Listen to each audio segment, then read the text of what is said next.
it out. Virginia Republican Congressman Rob Wittman joins us now. He is the vice-ranking member of the House Armed Services Committee. What do you know about the situation on the ground at Mazar-e-Sharif Airport, sir?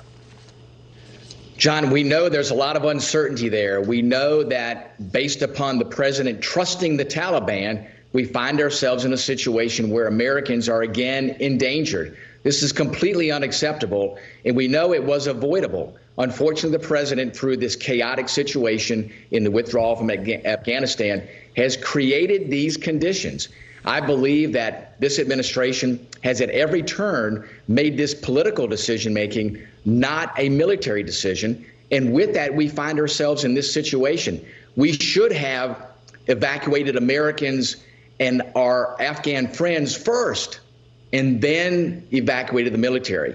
Because we did it in the opposite way, we find ourselves now with Americans again endangered, and the uncertainty that goes along with that, with the administration not even knowing what's going on there in Afghanistan. That itself, I think, is highly concerning and regrettable. So reportedly, there are Americans on those airplanes trying to get out, this according to Congressman Michael McCaul.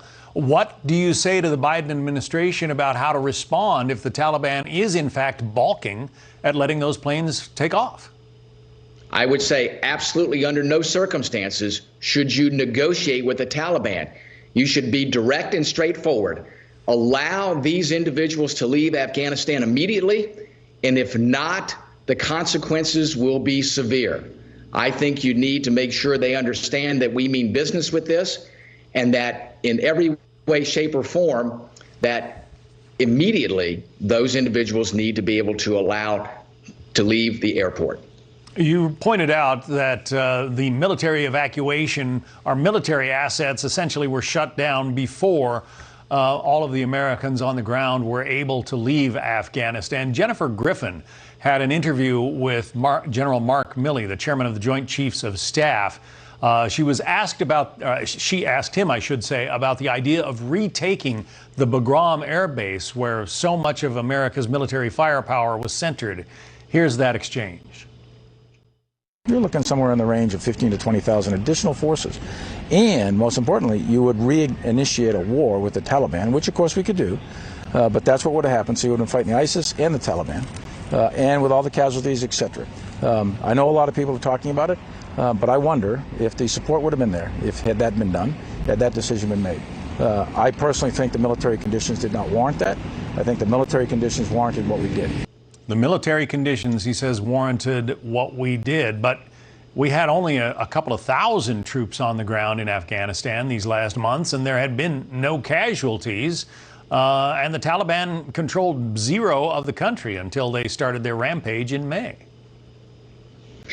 You're exactly right, John. It doesn't make sense to me that we abandon a very secure base where we have two runways where we can strictly conduct operations to evacuate Americans, evacuate our Afghan friends, and instead rely upon an airport that we do not secure or was not secured and had a big population around it that could endanger the airport. It just doesn't make sense to me that we've abandoned a place that we fully control to go to a place where the risk is much, much greater.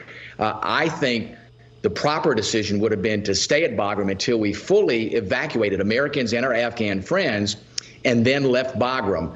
Would have been much easier to control, and I believe we wouldn't have had the threat and danger to Americans or the loss of American lives as we saw there at Hamid Karzai International Airport in Kabul. So you think speed was more important to the administration than efficiency or correct deployment of this operation?